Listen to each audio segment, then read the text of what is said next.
الحمد لله الذي خلقنا وجعلنا من المسلمين والصلاة والسلام على خاتم النبيين وعلى آله الطيبين الطاهرين وعلى أصحابه الراشدين المتأدبين. أما بعد فأعوذ بالله السميع العليم من الشيطان الرجيم. بسم الله الرحمن الرحيم. وما آتاكم الرسول فخذوه وما نهاكم عنه فانتهوا. إن الله وملائكته يصلون على النبي يا أيها الذين آمنوا صلوا عليه وسلموا تسليما. الصلاة والسلام عليك يا سيدي يا رسول الله وعلى آلك وأصحابك يا سيدي يا حبيب الله. الصلاة والسلام عليك يا جد الحسن والحسين وعلى آلك وأصحابك يا مولانا ومولى الثقلين.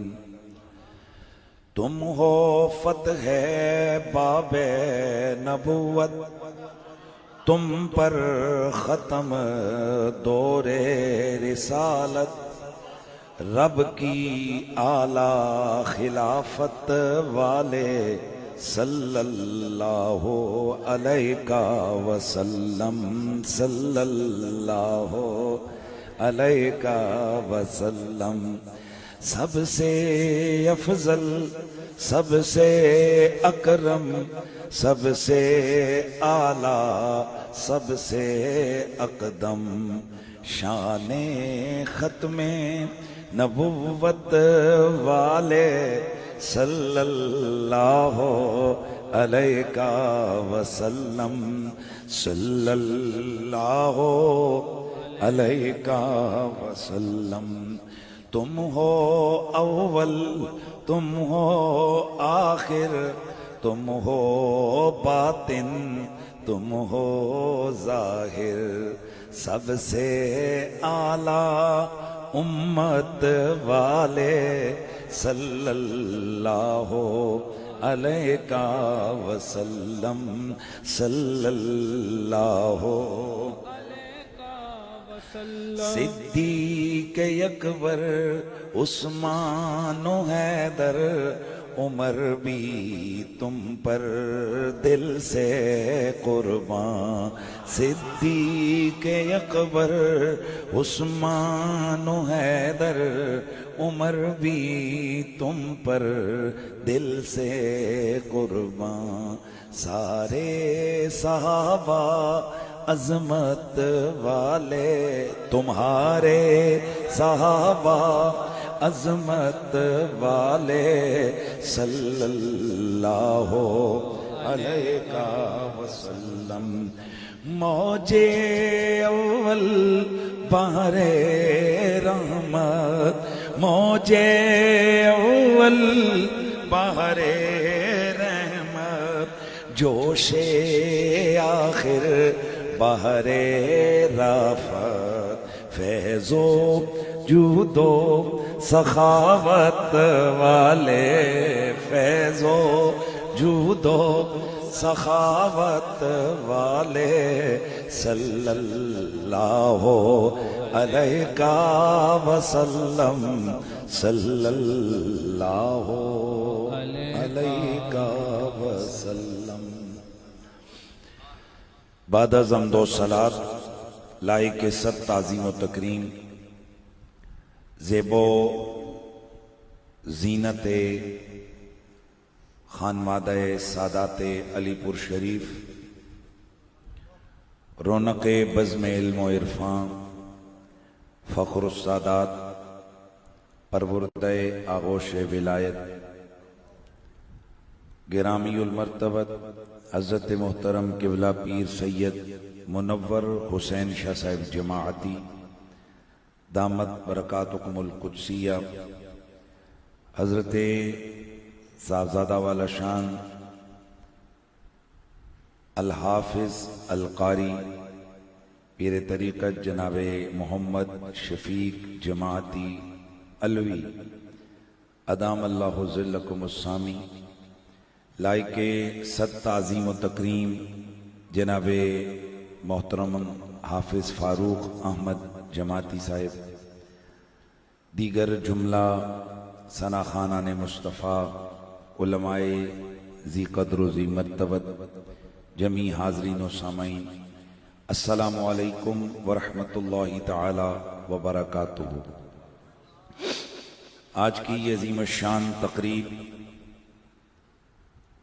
بعنوان عرس مبارک حضرت محترم مولانا پیر نور محمد جماعتی رحمۃ اللہ تعالی علیہ، یہ عرس مبارک کی تقریب ہے، اور ہم اہل سنت و جماعت کے عرف میں عرس ایصال ثواب کی اس محفل کو کہتے ہیں جس میں کلامن، لفظ کیا بولا میں نے، کلامن یعنی قرآن مجید پڑھا جائے، درود پاک پڑھا جائے،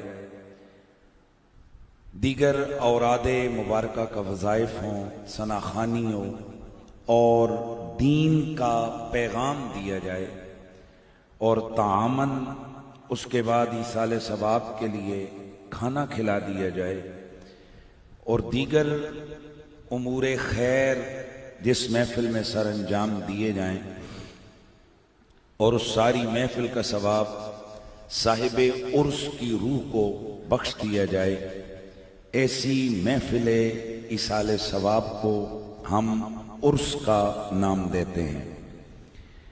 عرس مبارک کی تقاریب میں بزرگان دین کی جو تہذیب آ رہی ہے، جو انداز آ رہا ہے، ایک تو یہ ہے کہ جیسے ہم نے بہت ساری چیزیں جو ہلا کے ہتھے چڑھا دی ہیں، مساجد اور مدارس یہ باقاعدہ باضابطہ طور پر اہل دل اہل دین طبقہ ان کا نظام چلاتے تھے۔ یہ چڑھ گیا سود خوروں کے ہتھے، یہ چڑھ گیا سیاسیوں اور دیگر مزاج والوں کے ہتھے، لہذا ہر دوسری مسجد سیاسی اکھاڑا، ہر دوسرے مدرسے میں باہم دکم بازی، جس سے وہ اصل مقصد اور جو مشن تھا کہ خوشا مسجد و مدرسہ و خانقاہ کہ دروے بود کی لوکال محمد، اس سے ہم لوگ دور ہو گئے۔ پھر اس کے علاوہ ہماری بہت ساری، جس طرح جلوس میلاد النبی کا انعقاد کیا گیا تھا تاکہ حضور کی عظمت کا پرچار ہو، روڈوں پہ جب ہزاروں لوگ نکلیں تو ہر اپنا بیگانہ دیکھے، اس سے ہمارے نبی کے ذکر کی ستوت، ہمارے نبی کے ذکر کی عظمت کا رنگ نظر آئے۔ لیکن اس میں پوری سیاست کے ساتھ، پوری قوت کے ساتھ جو حالات طبقے کو گھسیڑا گیا، اور آج سمجھ نہیں آ رہی ہوتی ہے کہ وہ میلاد شریف کا سٹیج لگا ہوا ہے یا میوزک کا کنسرٹ ہو رہا ہے، اور ایسی میلاد کے نام پر ڈرامے بازیاں ہوتی ہیں کہ انسان سر پکڑ کے بیٹھ جاتا ہے۔ اسی طرح آستانوں پر جو عرس کا سلسلہ تھا، اس کے انعقاد کا ایک خاص مقصد تھا کہ ویسے تو بزرگان دین کے ساتھ مریدین وہ سارا سال ہی وابستہ رہتے ہیں، 10 آئے 10 گئے، 20 آئے 20 گئے، چند باتیں صوفیاء کی بزرگوں کی سنی سنائی اور چلے گئے، اور یوں اصلاح عقائد و اعمال کا سلسلہ جاری رہتا تھا۔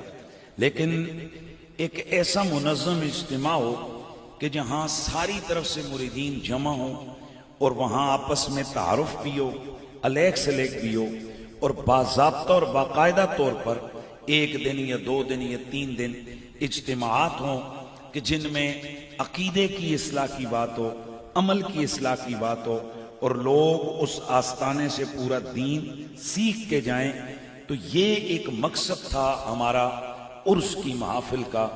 معذرت کے ساتھ اب وہ عرسوں کے جو حال مختلف ملکوں میں ہو رہے ہیں، مختلف شہروں میں جو ہو رہے ہیں، کہ جب تک عرس میں کوڈی میچ، بیل دوڑ، کتے کی وہ کیا بولتے ہیں لڑائیاں، باقاعدہ کہ آپ کے قریب گجرخان کے علاقوں میں یا دائیں بائیں کے علاقوں میں، پٹھوار میں ایسے آپ کو دسیوں اشتہارات دکھا سکتا ہوں کہ اوپر ٹائٹل عرس کا ہے اور نیچے جو پروگرام لکھا ہے اس میں بیلوں کا دوڑ، کھوتے کا دوڑ، پتہ نہیں کس کس کا دوڑ. میں نے ایک دفعہ ایک صاحبزادے کو پکڑ کے پوچھا، میں نے کہا خدا تمہیں حقارت کرے، چلو باقی چیزوں کو چھوڑو، یہ بتاؤ کہ یہ جو بیل دوڑے گا یہ تیرے بابے کو اس کا کتنا ثواب ہوگا، یہ جو کوڈی کا میچ ہوگا اس میں تیرے ابے جان کو کتنا ثواب ہوگا. تو یہ سعید، یہ بھی عرس مبارک کی تقریب ہے، اور ہماری خوش بختی اور ہماری خوش نصیبی ہے کہ اس عرس مبارک کو، اس تقریب کو جو لیڈ کرنے والی شخصیت ہے وہ بھی عالم بعمل ہیں، اور اس کی جو مین نگرانی کرنے والی ہستی ہے، سبحان اللہ، وہ آل نبی بھی ہیں، اولاد علی بھی ہیں، اور پھر ولایت کا خون بھی ہے، اور اس آستانے سے ان کا تعلق ہے کہ جس آستانے نے بر صغیر پاک و ہند کے اندر عشق رسول کی شمع کو ایسا فروزاں کیا کہ اپنے بیگانے بے ضابطہ اور جسے کہتے ہیں نا بے ساختہ کہنے پر مجبور ہو گئے کہ جماعت علی واقعی بندہ ایک ہے پر کام علی کی جماعت کا کر کے گیا. آستانہ عالیہ علی پور سجدہ شریف کی یہاں نگرانی ہے. تو میں وہی جو عرس مبارک کی مقاصد ہیں ان کو سامنے رکھتے ہوئے میں نے آپ احباب کے سامنے قرآن مجید کی آیے مقدسہ تلاوت کی ہے. انشاءاللہ اسی کے ذیل اور ضمن میں میری گفتگو ہوگی. تو بنیادی طور پر کیا اہل سنت و جماعت کے ہاں عرس کون سی محفل کو کہتے ہیں؟ ایسی محفل کہ جس میں اصلاح عقائد اور اصلاح اعمال کی بات ہو، اور وہ جو ثواب ہے اس سارے ثواب کو صاحب عرس کی روح کو بخش دیا جائے. احباب گرامی، 2 چیزیں انسان کی کامیابی کے لیے بہت ضروری ہیں. قرآن مجید میں جہاں پر بھی انسان کی کامیابی اور عظمت کو ڈسکس کیا گیا ہے وہاں پر ان 2 چیزوں کو اہمیت دی گئی ہے. ان الذین آمنوا وعملوا الصالحات. آپ نے بہت ساری جگہ قرآن میں یہ لفظ دونوں اکٹھے پڑھے اور سنے. ان الذین آمنوا وعملوا الصالحات، وہ لوگ جو ایمان لائے اور اعمال صالحہ. کہیں تو فرمایا لہم اجر غیر ممنون، کہیں لہم جنات، کہیں مختلف انعامات کا ذکر ہے. لیکن یہ بات بہرحال واضح ہے کہ کامیابی کا دار و مدار کتنی چیزوں پر ہے؟ بولنا ہے سب نے کٹا سیدھ ہو کر. کتنی چیزوں پر ہے؟ 2 چیزوں پر ہے. سب سے پہلی چیز کون سی ہے؟ ایمان. دوسری چیز کون سی ہے؟ عمل صالح. میں توجہ چاہوں گا آپ کی، اور میں بڑا خاص نقطہ آپ کی بارگاہ میں عرض کروں گا. سب سے پہلی چیز کون سی ہے؟ ایمان. دوسری چیز کون سی ہے؟ عمل صالح. اب ایمان کیا ہے بھائی؟ 2 چیزیں ہیں، اور میں انشاءاللہ میں گفتگو جتنی دیر کروں گا آپ اٹھ کے جائیں گے تو یار ہمیں کچھ چیزیں سیکھی ہم نے، اور مقصد بھی یہی ہے. صرف ادھر سے جملہ اٹھایا، ادھر مارا، یہاں سے شعر اٹھایا. اللہ نے مجھے بڑا تگڑا گلا دیا ہوا ہے، میں شعر پڑھ لیتا ہوں، ٹکا کے پڑھتا ہوں، لیکن میں چاہتا ہوں کہ یار ایک پیغام، اور اس کے بعد آپ کا ذوق میں انشاءاللہ پورا ضرور کروں گا. لیکن پہلے مجھے قرآن و سنت کے حوالے سے ایک پیغام دینا ہے. ایمان کیا ہے؟ ایمان کسے کہتے ہیں؟ اس پر غور کرنا ہے. التصدیق بالقلب بما جاء به النبی علیہ السلام. ایمان، آپ ادھر آ جائیں، اس بچے کو میں نیند آئی ہے، آپ ادھر آ جائیں. بیٹا خطیب کے سامنے بندہ جب بیٹھتا ہے ادب سے بیٹھنا ہے. قرآن التصدیق بالقلب بما جاء به النبی علیہ السلام. ایمان کیا ہے؟ توجہ رکھنا ہے. ایمان کیا ہے؟ جو کچھ، آرام سے بولوں گا پھر، جو کچھ نبی لے کر آیا اس کو دل سے مان لینے کا نام ایمان ہے.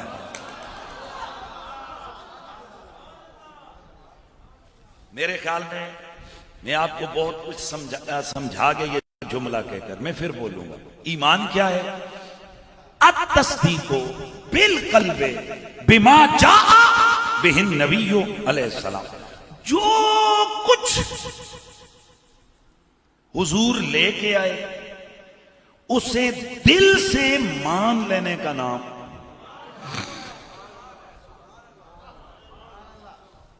آپ تھوڑا سا سوچیں گے تو آپ کہیں گے ہم نے تو یہ پڑھا تھا آمنت باللہ وملائکتہ وکتبہ ورسلہ والیوم الآخر والقدر خیرہ وشرہ من اللہ تعالی والبعث بعد الموت.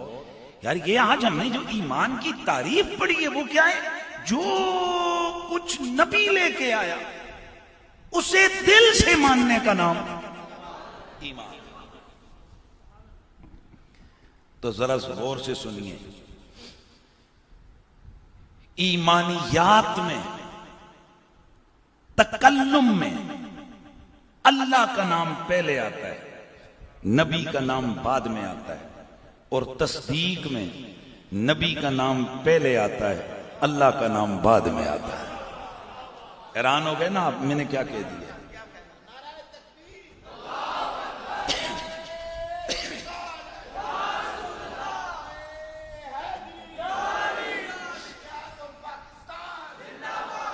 شاید آپ میری بات کو سمجھے نہیں. ایمان کہتے ہیں جو کچھ نبی لے کے آیا اسے سچا ماننا، اسے کہنا کہ یہ ٹھیک ہے، اس کی تصدیق کرنا. تو جب کلمہ پڑھتے ہیں لا الہ الا اللہ، پھر پڑھتے ہیں محمد الرسول، تو پڑھنے میں اللہ کا نام پہلے، حضور کا نام بعد میں، لیکن ماننے میں. اب آپ کو میں سمجھانے لگا ہوں. باہر سے ایک آدمی آیا، اس نے آ کر کہا کہ باہر روڈ پہ ایکسیڈنٹ ہو گیا، 15 بندے اللہ نہ کرے ان کا شہادت ہو گئی، فوت ہو گئے. کتنے؟ 15. تو شفیق جماعتی صاحب نے اس کو دیکھ دیا، نکل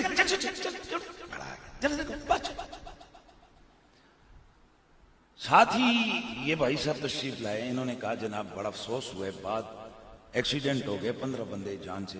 اچھا اللہ اللہ. یار یہی بات تو وہ ہے جو پہلے بندے نے کہی ہے، اس کو کیوں دھکے دے کے نکالا؟ پتہ ہے کیوں؟ کہ وہ پوڈری ٹیپ تھا، وہ نکما اللہ سا چلا سا تھا. ایسے لوگ ایسی باتیں کئی دفعہ چھوڑتے ہی رہتے ہیں. اس لیے بات بعد میں مانی جاتی ہے، بندہ پہلے مانا جاتا ہے. خبر بعد میں مانی جاتی ہے، مخبر کو پہلے مانا جاتا ہے. تو نبی کہتے کس کو ہیں؟ غیب کی خبریں دینے والا. تو اب جو ایمان ہے نا وہ کیا ہے؟ جو کچھ نبی لے کے آیا اسے سچا ماننے کا نام. تو نبی کیا کیا لے کے آیا؟ نبی نے بتایا اللہ ایک ہے. مہربانی کرنی ہے. نبی نے بتایا پہلے بھی انبیاء آئے، نبی نے بتایا اللہ نے ہدایت انسانیت کے لیے کتابوں کا نزول فرمایا. نبی نے بتایا فرشتے بھی مخلوق ہے. نبی نے بتایا مرنے کے بعد دوبارہ زندہ ہونا ہے. نبی نے بتایا کہ یہ اچھی بری تقدیر بھی ہوتی ہے. نبی نے بتایا کہ قیامت والے دن جزا اور سزا کے عمل سے بھی ہم نے گزرنا ہے. گرامی المرتبت حاضرین بات کو سمجھنا ہے. یہ جو کچھ نبی نے بتایا اسے ہم نے مانا. اب اسے کیا کہتے ہیں؟ ایمان.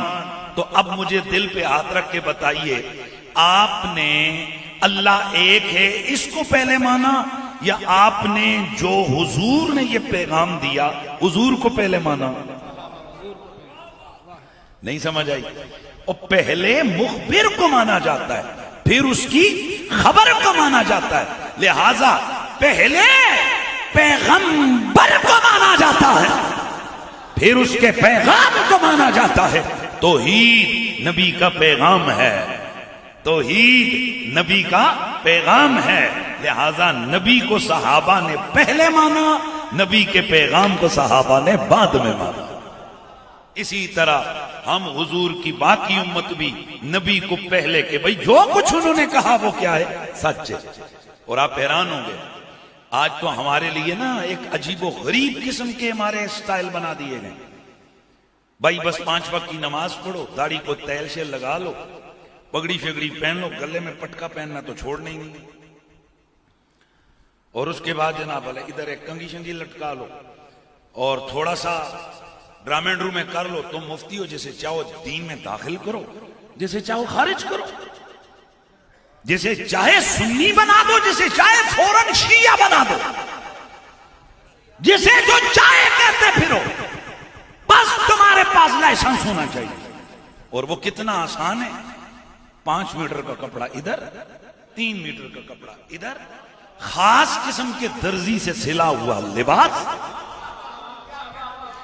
ایک خاص رنگ کی جیب میں لگی ہوئی کنگھی، ایک انداز، ایک سٹائل، بس تم جو مرضی ہے کرو۔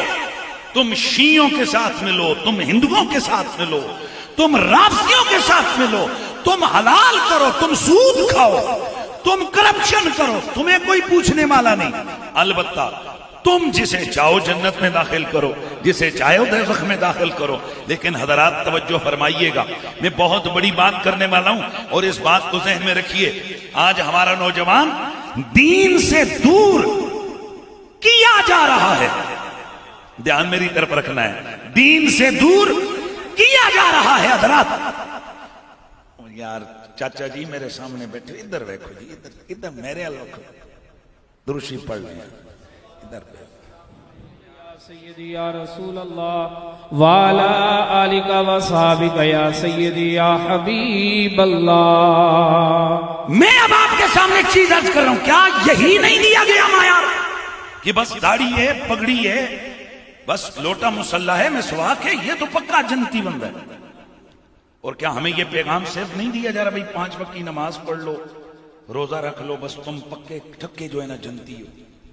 میں بہت عام بات آپ کے سامنے عرض کروں، چونکہ جیلم یہاں سے تھوڑا سا فاصلے پر ہے۔ کیا یہی نہیں درس دیا جا رہا کہ بھائی بھائیو صرف اللہ ہے، اللہ کے سامنے تو نبی ولی ان کی چیز ہی کوئی نہیں، بابے تے شیئی کوئی نہیں، نبی ولی تے شیئی کوئی نہیں۔ اللہ اکبر۔ سب سے پہلے میں عرض کرنا چاہوں گا کہ اگر اللہ کے سامنے نبی ولی کوئی شے نہ ہوتے تو اللہ تعالیٰ صرف اپنی عبادت کرواتا، بیچ میں سے نبیوں ولیوں کا کنسپٹ ہی ختم کر دیتا۔ ماشاءاللہ قرآن کے کتنے سپارے ہیں آپ بڑی دلچسپی سے دیکھ رہے ہیں، اس لیے آپ کوئی مخاطب بنا رہا ہوں۔ 30 سپارے، کبھی پڑھا کبھی سنا، کیونکہ میں علماء سے بھی سوال کروں گا، لیکن آپ سے کویسچن ہے، قرآن کا وہ کون سا سپارہ ہے جس میں نماز کا طریقہ بیان کیا گیا؟ آپ بتا دیجئے۔ کوئی بھی نہیں؟ چلیے جماعتی صاحب سے فتویٰ لے لیں، جماعتی صاحب کو ایسا سے نہیں، حضرات نہیں۔ قرآن کے 30 سپاروں نے جگہ جگہ نماز پڑھنے کا حکم ہے۔ پڑھو، قائم کرو، نماز قائم کرو، نماز قائم کرو، نماز قائم کرو۔ ایمان والے ہو تو قائم کرو، نہیں کرو گے فویل للمصلین الذین هم عن صلاتهم ساہون الذین هم یراؤون ویمنعون الماعون، جہنم میں ڈالیں گے، جلائیں گے۔ نماز پڑھو، نماز پڑھو، نماز قائم کرو۔ اے میرے خالق، کسی ایک صفحے پر قرآن میں نماز کا طریقہ ہی بیان کیا ہوتا؟ مہربانی کریں، شارٹ چیزیں موجود ہیں۔ اذا قمتم الی الصلاۃ فاغسلوا وجوہکم، نماز کے لیے جاؤ تو وضو کرنے 4 فرض بتا دی۔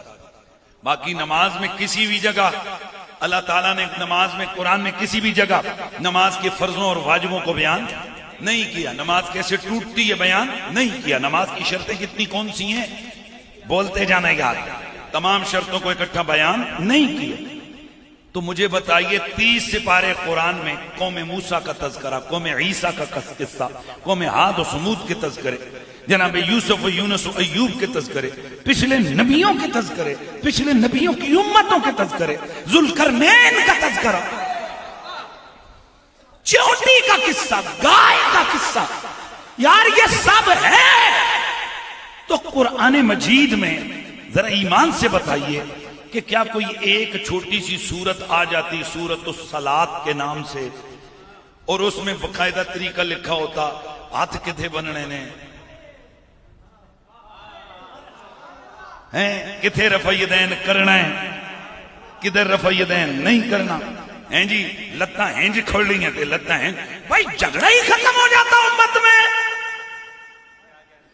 پر حیرت کی بات ہے سینکڑوں مقام پر نماز پڑھنے کا حکم ہے، قائم کرنے کا حکم ہے، پر ایک جگہ بھی نماز کا طریقہ، نماز کے فرائض واجبات باقی چیزوں کو بیان نہیں کیا گیا۔ بلکہ جب صحابہ نے نبی سے پوچھا صلی اللہ علیہ وسلم، یا رسول اللہ کیسے نماز پڑھیں؟ بھئی اللہ کہہ رہے نماز کیسے پڑھیں؟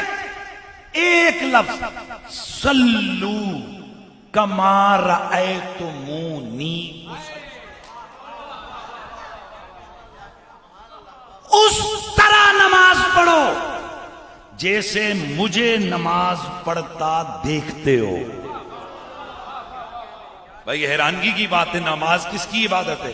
بھائی بولنا ہے ساتھ، جھاگنا ہے یار، بولنا ہے ساتھ یار، اس کو جیب میں رکھ لیں یار پلیز، بولنا ہے۔ ہم خطیب لوگوں کو تھکیا سی ہوں جو تھکے انہیں داڑھی راتی تقریراں کر تو جی دو جناب بندے بھی تھکے سامنے چڑھ جاؤں تو بیڑا گرک تقریر دا، ماشاءاللہ جاگنا ہے۔ قرآن کیا کہتا ہے؟ نماز پڑھو، مصطفیٰ کریم کیا فرماتے ہیں؟ اس طرح نماز پڑھو جسے مجھے پڑھتا دیکھتے ہو۔ تو ذرا بتائیے عبادت اللہ کی ہے تو اللہ نے ڈائریکٹ ہمیں کیوں نہیں بتا دیا کہ یوں پڑھو؟ معلوم ہے کیوں؟ علماء فرماتے ہیں اس لیے تاکہ ان کو پتا چل جائے عبادت میری ہے پر بیچ میں طریقہ نبیوں کے بابے کا ہے۔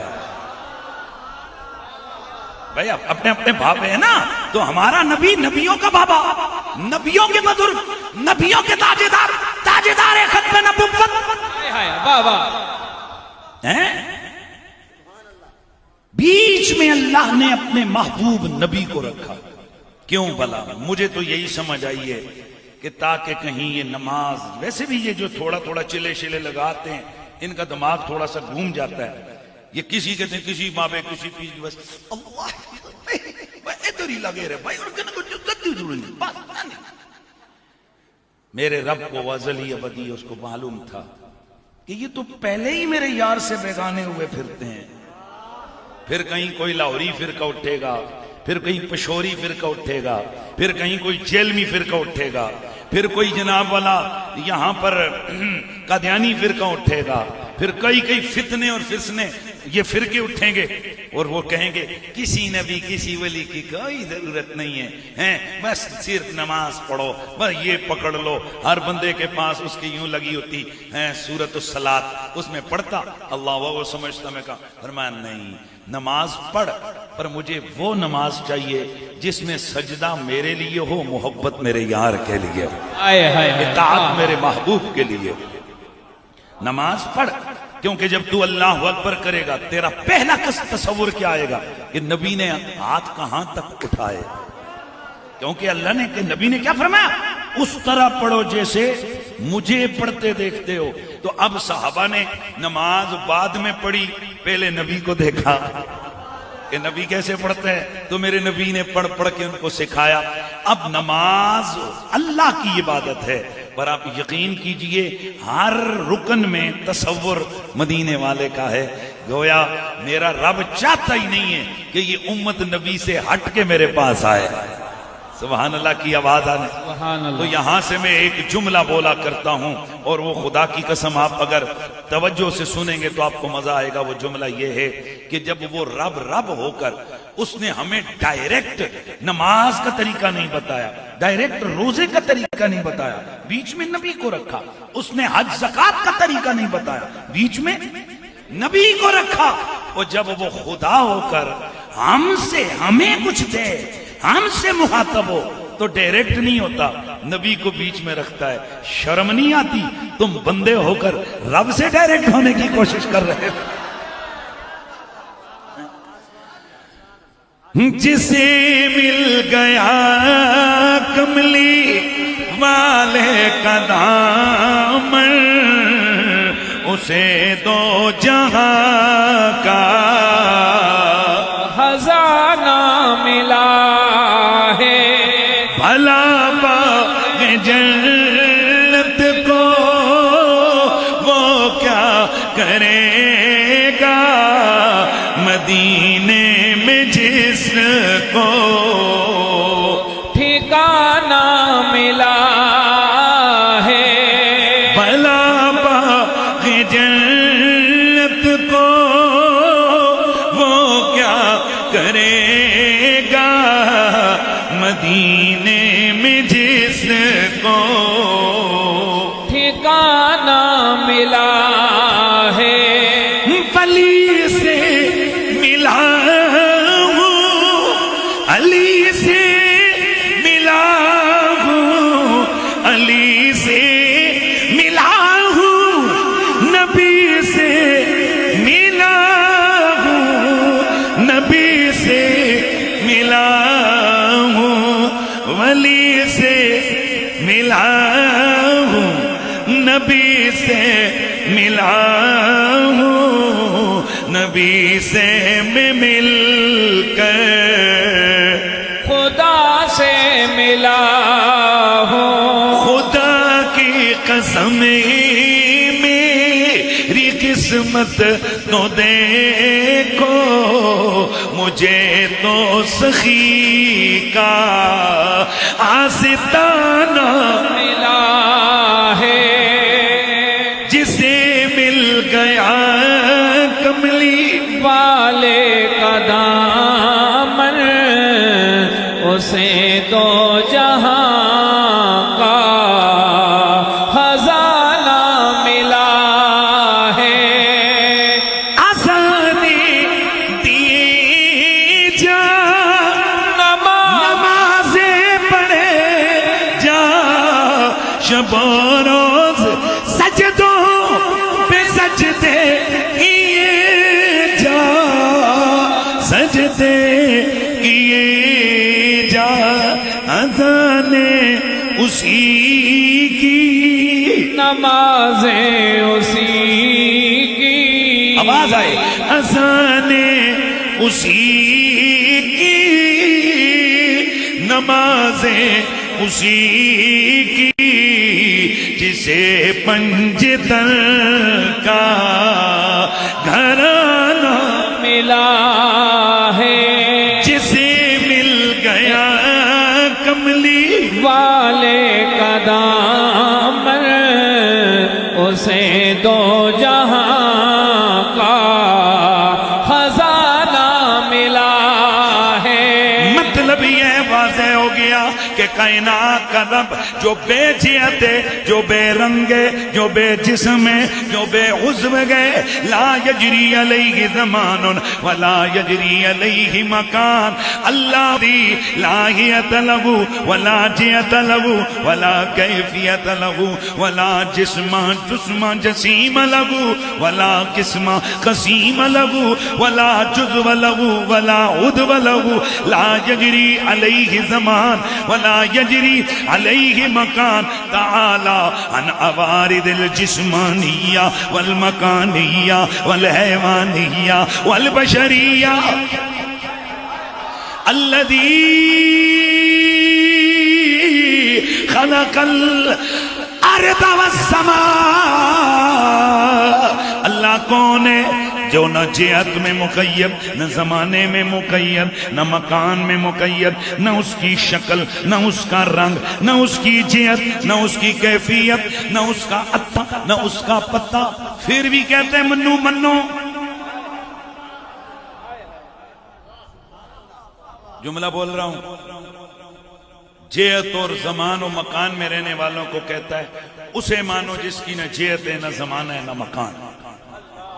اچھا چلو شکل کا شکل بھی نہیں, صورت کا صورت بھی نہیں, کیا تصور کرے گا لا یہ تصور. تھوڑا شور کم کرو, صاف آواز دو یار مہربانی. کیا کریں؟ کہا لا یتصور ولا یتصور, یہ تیرے دماغ کی گتھیوں سے، تیرے دماغ کے صغرے کبرے آگے پیچھے کرنے سے اس کی ذات تک تیری رسائی نہیں ہے۔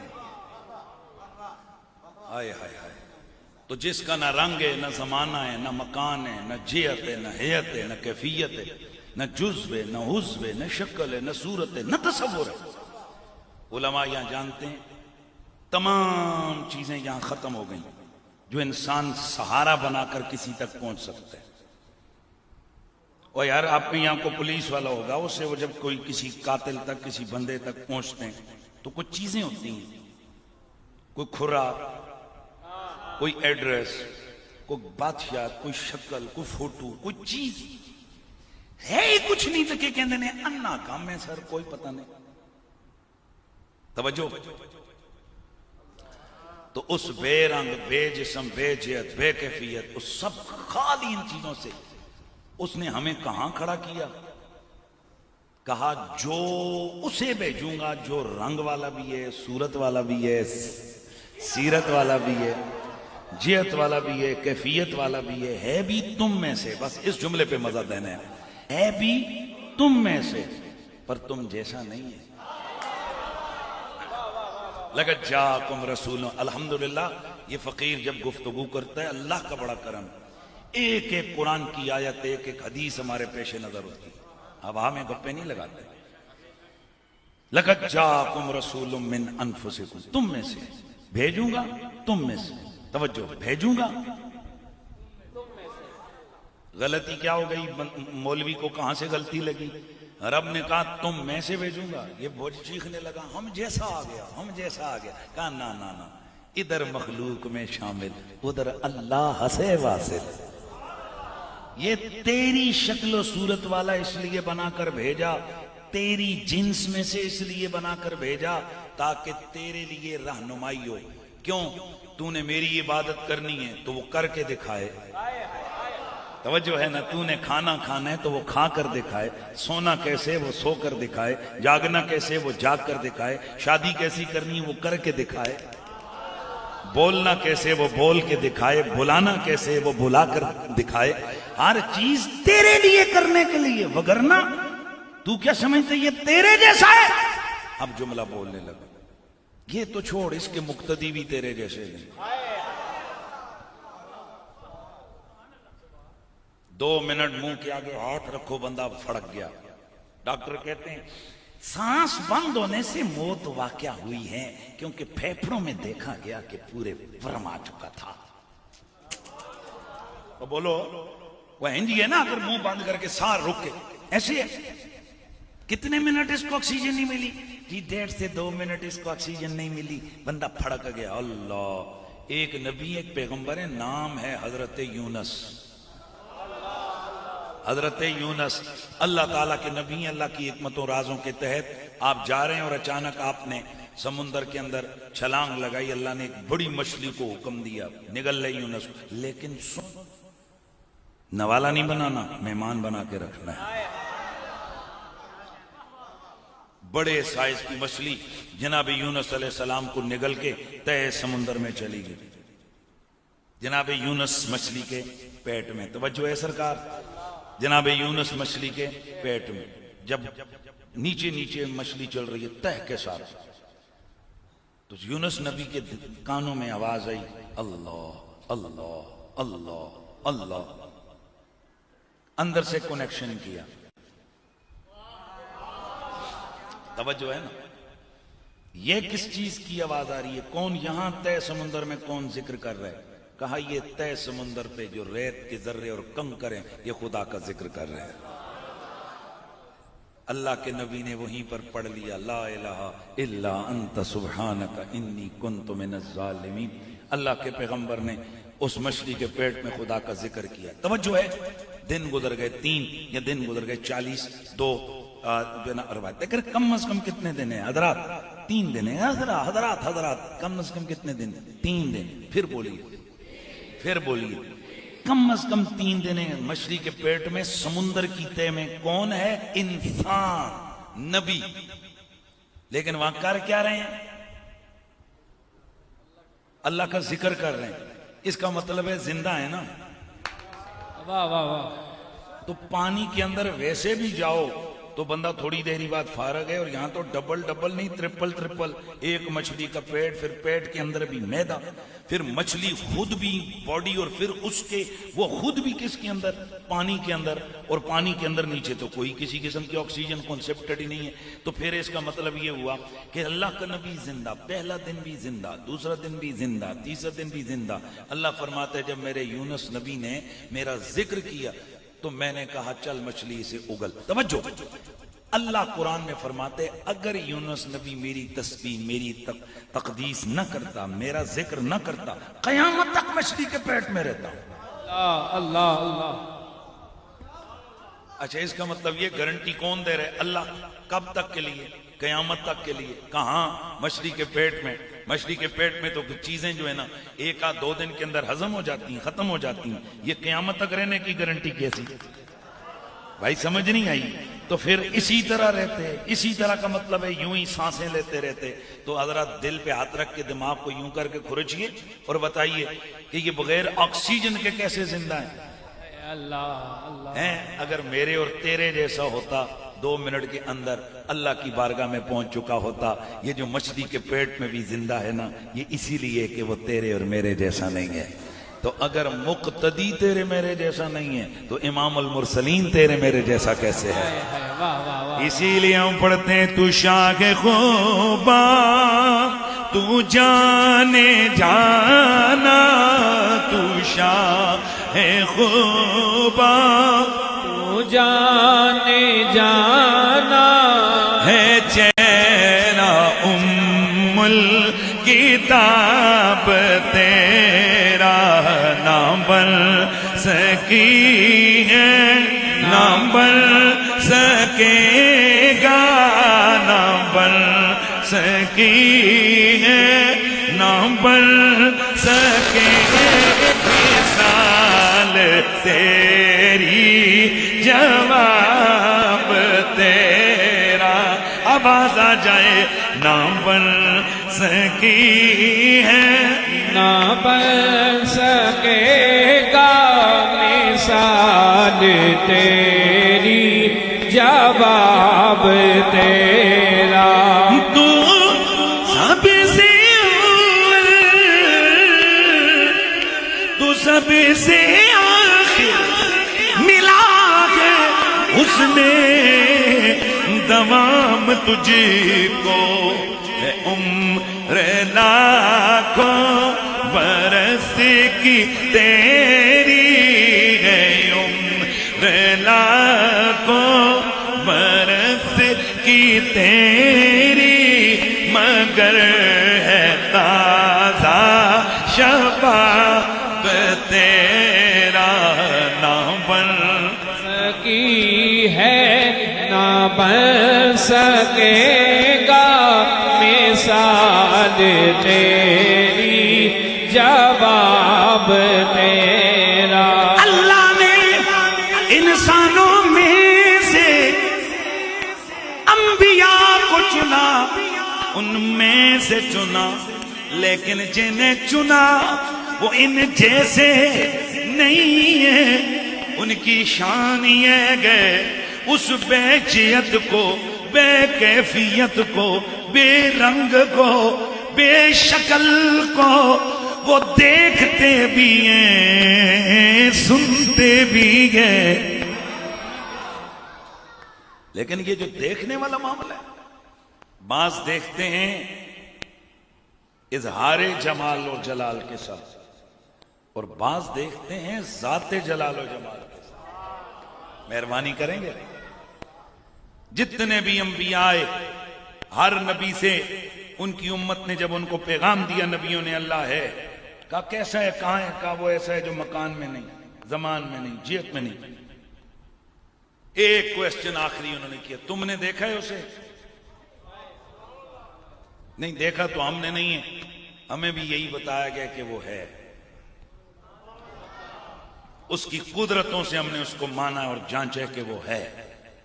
حضرات یہ سوال صدیوں پر مشتمل، ہر ایک نبی کی امت یہی پوچھتی رہی، دیکھا ہے، دیکھا ہے، دیکھا ہے، دیکھا ہے، دیکھا ہے۔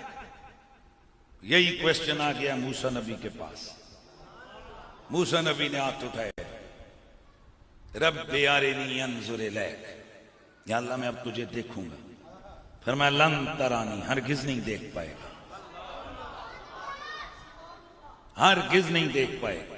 باقی معاملات آپ کو پتہ ہیں. فلما تجلی ربہ للجبل جعلہ دکا وخر موسیٰ صعقا, وہ سب آپ نے سنا ہوا.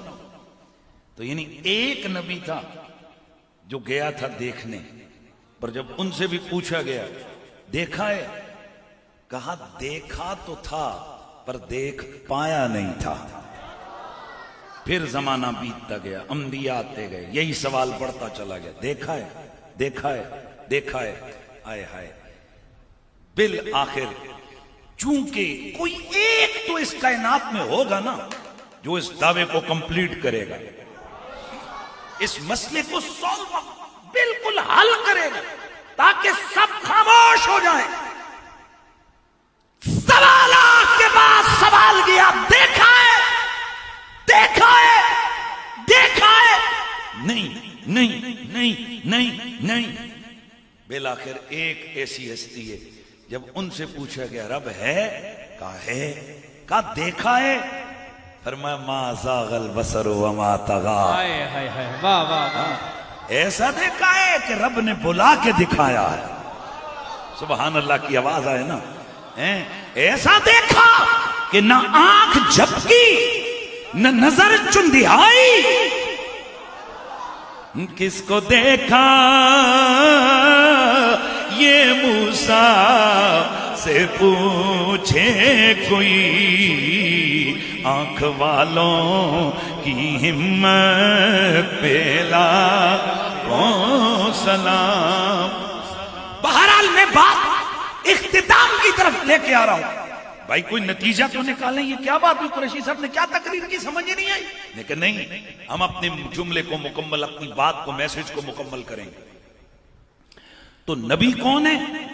جو مخلوق میں شامل ہے پر عام مخلوق جیسا ہے ہی نہیں. وہ کیا ہے؟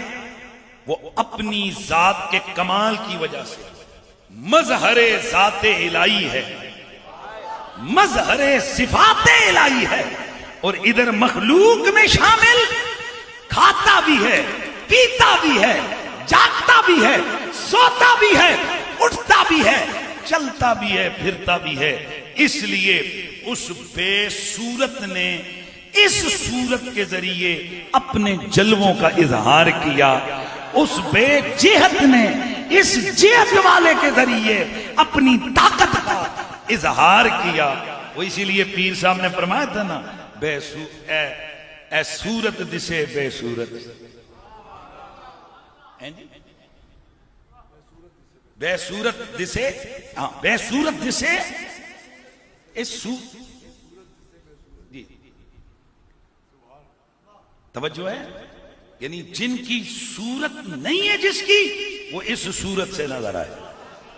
اور قرآن مجید قرآن رشید یہی کہتا ہے. جب حضور پاک سے پوچھا گیا دلیل دلیل, تو اللہ کے نبی نے لمبی چوڑی دلیل, آپ نے فرمایا لقد لبثت فیکم عمرا من قبل افلا تعقلون, کیا میں نے پوری زندگی تمہارے بیچ میں نہیں گزاری؟ ہاں گزاری ہے. تو فرمایا پھر خدا کے وجود پر دلیل مانگتے ہو. کیا مطلب تھا؟ وہ وہی تو ہے نا جس نے مجھے بنایا, تو وہ اس قابل ہے. میں جس کا بندہ اتنا بڑا ہوں وہ خدا کتنا بڑا ہوگا. میں جس کا مظہر اتنا بڑا ہوں وہ قدرت والا رب کتنا بڑا ہوگا. اس لیے احباب گرامی میں عنوان کو کلوز کر کے واپس آ رہا ہوں.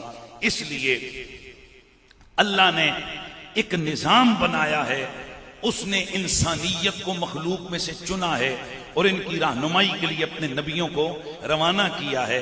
اب وہ یہ چاہتا ہے کہ میرے بندے انسان میرے سے جڑے رہیں, لیکن وہ یہ کبھی بھی نہیں چاہتا کہ یہ بے ہنگم جڑے رہیں. وہ چاہتا ہے کہ یہ کسی نظم میں جڑے رہیں, اور اس نظم کا نام کیا ہے؟ لا الہ الا اللہ محمد الرسول اللہ. وہ اس نظم میں جوڑ کر اپنی بارگاہ سے جوڑنا چاہتا ہے. اس لیے وہ کہتا ہے یا ایھا الذین آمنوا اتقوا اللہ, اے ایمان والو تقوی اختیار کرو, وابتغوا الیہ الوسیلہ, اور اس بارگاہ رب العزت میں جانے کے لیے وسیلہ ڈھونڈو. آپ کا گھر کدھر ہے؟ نینا میں آپ کے گھر جانا چاہتا ہوں. جی ٹھیک ہے، یہاں سے نکلیے، باہر نکلیے مین روڈ میں، یوں لیفٹ کیجئے، ٹرن لیجئے، یوں مڑیے، آگے لیفٹ کیجئے. انہوں نے مجھے یہ سارا ایڈریس لکھ کے دے دیا. اب میں ان کے گھر جانا چاہتا ہوں، پر ایک جگہ جہاں انہوں نے کہا تھا لیفٹ مڑیے، وہاں سے میں رائٹ ہو گیا. تو ویسے کتنی دیر میں ان کے گھر پہنچ جاؤں گا؟ کبھی بھی نہیں پہنچوں گا. ہے گل ہے. انہوں نے کہا لیفٹ مڑیے، میں رائٹ میں پنڈی ہوں گا. انہیں کہا جی رائٹ مڑو، میں لیفٹ میں جناب ملتان ہوں گا. کبھی بھی نہیں پہنچ سکتا. ہو جی 70 جگہ تو فالو کیا، اگر ایک جگہ یو ٹرن غلط لے لیا تو کون سا بڑا جرم ہوا؟ کہا اصل میں تو بھٹک اس لیے گیا کہ جس گھر جانا جاتا تھا اس گھر والے کی ہدایات پر عمل نہیں کیا. تو اب ہم رب سے پوچھتے ہیں یا اللہ تیرے تک آنا چاہتے ہیں، کیا کریں؟ کہا وسیلہ ڈھونڈ کے آؤ. ہائے ہائے واہ واہ واہ. اور یہ جو آج جیلم کی بلیوں کو، لاہور کے بجڑوں کو آج سمجھ آ رہی ہے کہ اللہ تک جانے کے لیے کسی واسطے کی ضرورت نہیں ہے، کسی نسبت کی ضرورت نہیں ہے. کیا وہ اللہ سے بھی بڑے ہو گئے؟ اللہ تو کہتے ہیں میرے پاس آؤ، وسیلہ لے کے آؤ. تو سنو بندر جی، ہم یہ جو نبیوں اور ولیوں کا واسطہ بیچ میں رکھتے ہیں یہ اپنی خواہشوں کے مطابق نہیں، خود کائنات عالم کے، خود رب العالمین کے حکم کے مطابق ایسا کر رہے ہیں. اور ہم یہ سمجھ سکتے ہیں. اور ولی، تم جن بگڑے تگڑوں کو پتہ نہیں تم کنہیں کہتے ہو. ہم بابا کہتے ہیں میر علی شاہ سرکار، ہم بابا جی کہتے ہیں جماعت علی شاہ سرکار، ہم بابا جی کہتے ہیں داتا سرکار، ہم بابا کہتے ہیں خواجہ غریب النواز. اور 2 نمبر کتابوں لے کر اور ولیوں کے اوپر انگلیاں اٹھاتے ہیں. اور یہ اصل میں قادیانیوں کے ایجنٹ ہیں. کیا لوگوں کے دلوں میں نرم گوشہ نہیں بیان کر رہے ہیں کہ جی قادیانی پڑھتے ہیں، مرزے کو نبی مانتے ہیں، تو یہ بھی تو معین الدین چشتی رسول اللہ پڑھتے ہیں. میں نے اس دن ایک ٹی وی چینل پہ ایسا دیا، کہتے ہیں نا دیتا، پھر میں نے ایسا سوال دیا نا، میں نے کہا پھر اب یہ بتا کہ ہم تو قادیانیوں کو کافر کہتے ہیں، جیڑا ہولیاں بولے میں اس واسطے بھی پھر میں انہاں دے پڑھن واسطے تیار ہوں.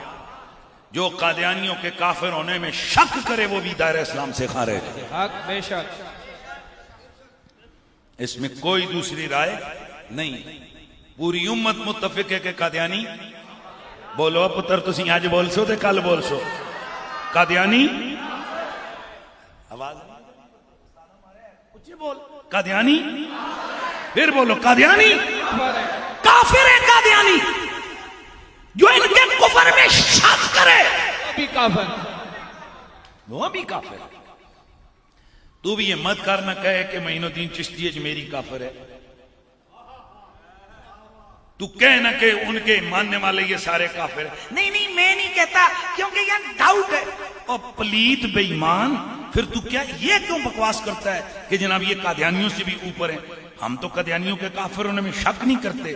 اس کا مطلب ہے تجھے بھی، تیرا بھی دماغ تیرے ساتھ نہیں ہے، تجھے بھی معلوم ہے حقیقت یہی ہے کہ یہ سب 2 نمبری ہے. ان بزرگوں کی طرف یہ کتابیں غلط منسوب ہیں. ان کی تعلیمات یہ نہیں ہیں. ان کی تعلیمات کیا ہیں؟ اللہ کا قرآن اور مصطفیٰ کا فرمان، یہ ان کی تعلیمات. یہ کیا ہیں ان کی؟ تو میرے رب نے نبیوں کو بھیج کے فرمایا میرا نبی جو تمہیں دے لے لو، جس سے روکے وجہ. نبی کا کہنا میرا کہنا، نبی کا روکنا بولنا ہے. جلدی جلدی، وقت بہت چھاٹ ہے. نبی کا کہنا، نبی کا روکنا، میرا روکنا، نبی کا دینا، میرا دینا، نبی کا لینا، میرا لینا. میرا لینا. یعنی فرق نہیں، کیونکہ اللہ کا ہاتھ نہیں ہے. نبی پکڑے گا رب کہے گا مجھے دیا ہے. اللہ کا کوئی گھر نہیں ہے. یہ جو کہتے ہیں نا اللہ کے در پہ جا کے مانگو، میرے امام نے صدیوں پہلے ان سے کہا تھا بھائی اس اللہ دے در دا پتہ دسو. چپ. تو پھر میرے اعلیٰ حضرت نے فرمایا بخدا خدا کا یہی ہے در، نہیں اور کوئی مفر مکر، جو وہاں سے ہو یہاں آ کے ہو، جو یہاں نہیں تو وہاں نہیں. بس آخری پیغام دینے لگا ہوں جو کہ آسنان عالیہ جماعتیہ پیر جماعت علی شاہ سرکار علی پور شریف والوں کا، جو حضور قبلہ کا، جو ان کا، جو ہم سب کا پیغام ہے جو داتا صاحب کا پیغام ہے، جو گولڑے والوں کا پیغام ہے، وہ دینے لگا۔ جو کچھ میرا نبی تمہیں دے لے لو، جس سے روکے۔ تو کیا نبی نے امت کو صرف مسواک دیا؟ کیا نبی نے امت کو صرف پگڑی دی؟ کیا نبی نے صرف امت کو داڑھی دی؟ کیا نبی نے صرف امت کو جناب یہ نمازیں روزے دیے؟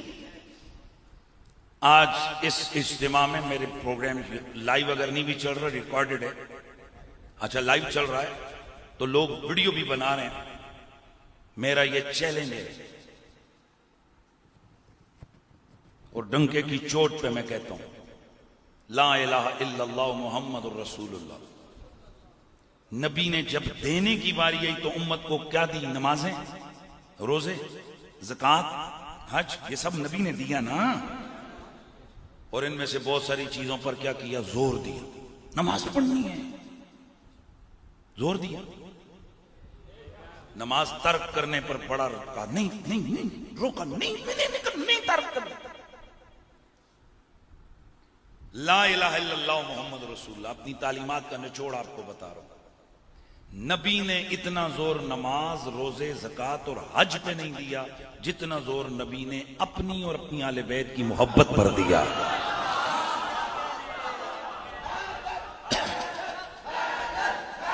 وقت میرے پاس کم ہے، میں پھر بول رہا ہوں، نبی نے اتنا مسواک پہ زور نہیں دیا۔ کسی مولوی سے پوچھو مسواک کی فضیلت اور اہمیت کے حوالے سے کتنی حدیثیں ہیں؟ 5 7، یعنی مختلف کتابوں میں نہیں، مختلف راویوں سے مروی بات پر۔ چل یار 10 صحیح۔ اور مسواک کو ترک کرنے کے حوالے سے کتنی وعیدیں؟ اسی طرح ہر ایک چیز کو ہم نوٹ لیں۔ آپ جیسے پڑھے لکھے لوگ ایسے لائن پہ ایک ورقے پہ لکھو، پھر ان مولویوں سے پوچھو جی کتنی ایک روایتیں ہیں، ذرا ہمیں بھی اے نہیں کہ لکھیا ایک روایت ہوتی ہے وہ 20 کتابوں میں ہوتی ہے، وہ ایک ہی ہوتی ہے، وہ 20 نہیں ہوتی ہیں۔ یا ایک روایت ہوتی ہے وہ کئی ترک سے ہوتی ہے، وہ بھی ایک ہی ہوتی ہے۔ جیسے یہ من کنت مولا فعلی مولا، یہ 27 صحابہ سے مروی ہے۔ تو اب یہ ایک روایت ہے، کئی لفظوں سے آئی ہے، یہ ایک روایت ہے۔ تو اس طرح ان سے پوچھو کہ کتنی روایتیں سونے کس حوالے سے؟ نماز، روزہ یا مسواک کے حوالے سے؟ تو آپ کو بتائیں گے جبکہ رسول اللہ کی آل بیت کی محبت پہ جو حضور نے زور دیا ہے وہ 2 4 نہیں، وہ سینکڑوں حدیثیں ہیں۔ اور اب اگلا جملہ، سب سے گندا کام کیا ہے؟ بدکاری۔ میں لفظ نہیں بولنا چاہتا، بدکاری، جھوٹ، قتل، فراڈ، دھوکہ، یہ نا، ان سے اللہ کے نبی نے کیا کیا؟ روکا۔ پر اللہ کی قسم کھا کے کہتا ہوں جتنا نبی نے اپنی آل بیت کے بغض سے روکا ہے اتنا اور کسی چیز سے نہیں روکا ہے۔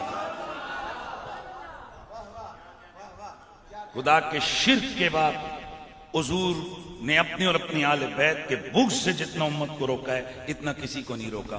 اے مسلمانوں، اب دل پہ ہاتھ رکھ کے بتاؤ، جس چیز کو نبی نے بوقت وصال بھی نہیں چھوڑا، آخری خطبہ حجۃ الوداع دیا، کتنا بڑا ظلم ہے جماعتی صاحب۔ محراب و ممبر نے بہت سارے چنگے کام کیے ہیں اور اسی محراب و ممبر نے بہت ساری ڈنڈیاں بھی ماری ہیں۔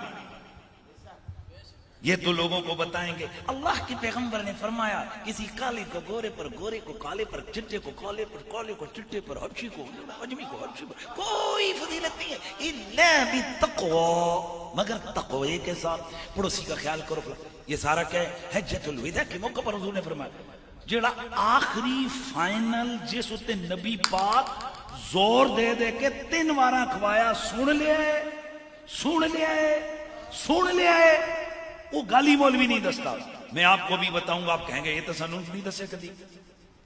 سب چیزیں حضور نے بیان کر کے فرمایا سنو، انی ترکت فیکم الثقلین،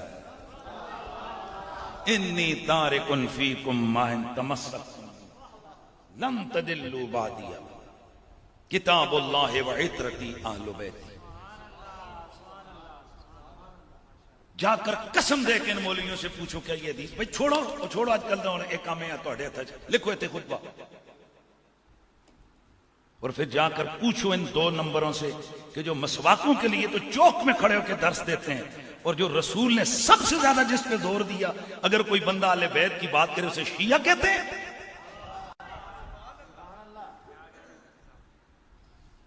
بندہ دکھیا ہو نا کسی نقصان پہ تو پھر وہ اس طرح کا رویہ اس کو ہوتا ہے۔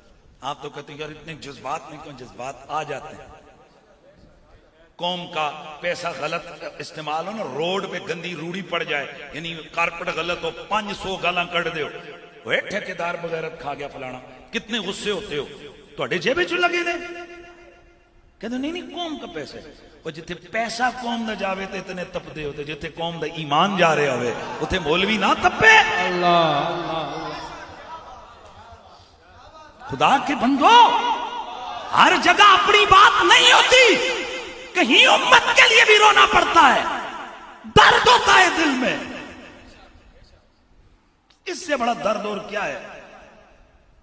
بس ان کو پکڑو، انہیں قسم دو، ان کے سر پہ قرآن رکھو، مولوی مر جاسیں قبر چ جاسیں 10۔ کیا حضور نے مسواک پہ زیادہ زور دیا یا حسن حسین کے پیار پہ زیادہ زور؟ اللہ لوگوں کے سامنے نہیں کہیں گے، آپ کو علادگی میں کہہ دیں گے جی گل تیری ہے۔ تو اب میں آپ سے پوچھتا ہوں، ٹی وی چینلوں پہ کتنی دیر حسن حسین کا ذکر کرتے ہو؟ محفلوں میں کتنی دیر کرتے ہو؟ سال کے بعد محرم میں وہ بھی ایک دن آتا ہے، اس میں بھی ڈنڈی مارتے ہوئے بغیرتیاں کرتے ہو کہ تقریر شروع ہوتی ہے تے کدے سجے تے کدے کھبے تے آخری 5 منٹ اچھا تو میں ذکر اہل بیت کرنا چاہ رہا تھا، وقت مک گئے، بندہ اے جو پکڑ کے لمحہ پاوے، وہ آ کے تن بلایا نا واسطے سی نا واسطے ٹائم ہی مک گیا تیرے کول۔ ما آتاکم الرسول فخذوا وما نهاکم عنہ فانتہوا، گل ختم۔ اللہ کے نبی نے سب سے زیادہ زور اپنی اہل بیت کے پیار پہ دیا، اور اتنا صرف زور 2 طریقے ہوتے ہیں، ایک ترغیب ہوتی ہے، ایک ترغیب ہوتی ہے۔ اللہ کے نبی نے ترغیب دی، ترغیب انی دیتی، اور ایک کام میں ایس بندے نو کہندے نے آپ کو میں 10,000 روپیہ دوں گا، یہ کہا نہیں میں ابھی کرتا ہوں، تو نال ہی آفر آوے جاؤ میں تینوں 10 کروڑ دینا تے کر، اے دسو 10,000 والے پاسے جائے گا 10 کروڑ والے پاسے؟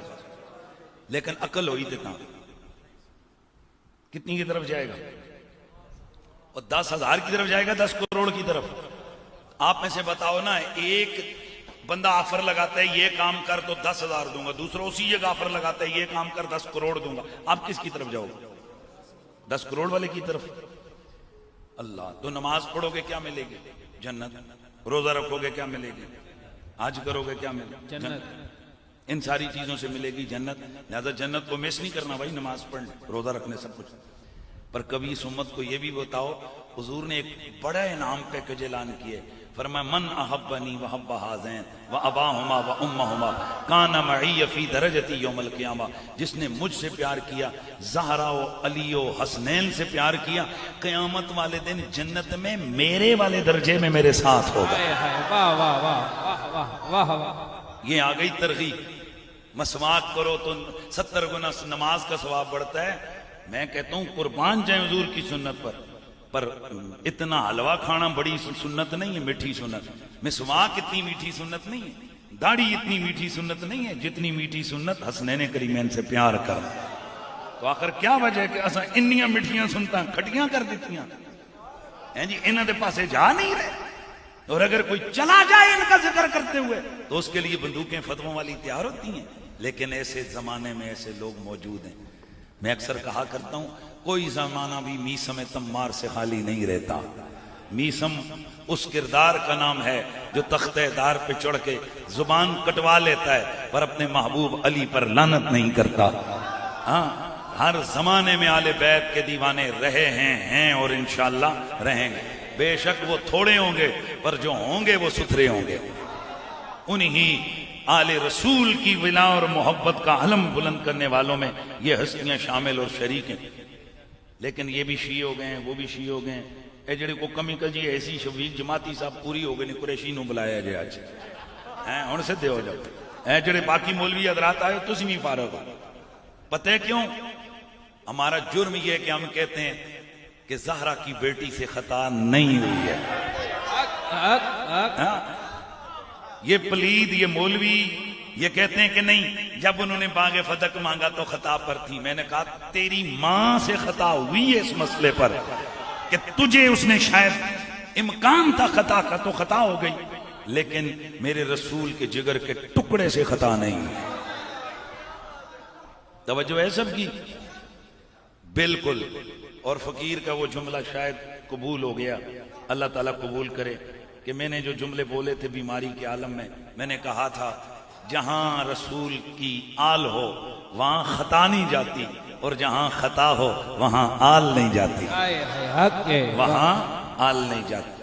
بھائی جان یہ تو تم ہمیں شیعہ کہہ رہے ہو نا، رافضی کہہ رہے ہو. میں نے تو نیشنل ٹی وی پہ بیٹھ گئے سانو کو سکھ ہو گئے، ہندو ہو گئے، جو مرضی کفر کافر مشرک جو مرضی یہ کہو، اساں پتر جی علی علی پھر بھی نہیں چھٹنا. ہم نے آل رسول کا در پھر بھی نہیں چھوڑ، ہم نے سیدہ زہرا کے قصیدے پھر بھی نہیں چھوڑ. کتنی بدبختی ہے. ہم کہتے ہیں تمہارے مولوی نے خطا کی ہے، وہ کہتے ہیں نہیں ہمارے استاد سے غلطی نہیں ہو سکتی. یعنی تو اپنے استاد کی خطا نہیں مانتا، اور ہمیں کہتے ہیں ہم محمد کے جگر کے ٹکڑے کی خطا مانتا. اللہ اللہ. وہ بیٹا یہی ہے نا، کہتے ہیں وہ کہتے ہیں نبی کی بیٹی سے خطا ہوئی، ہم کہتے ہیں نہیں ہوئی.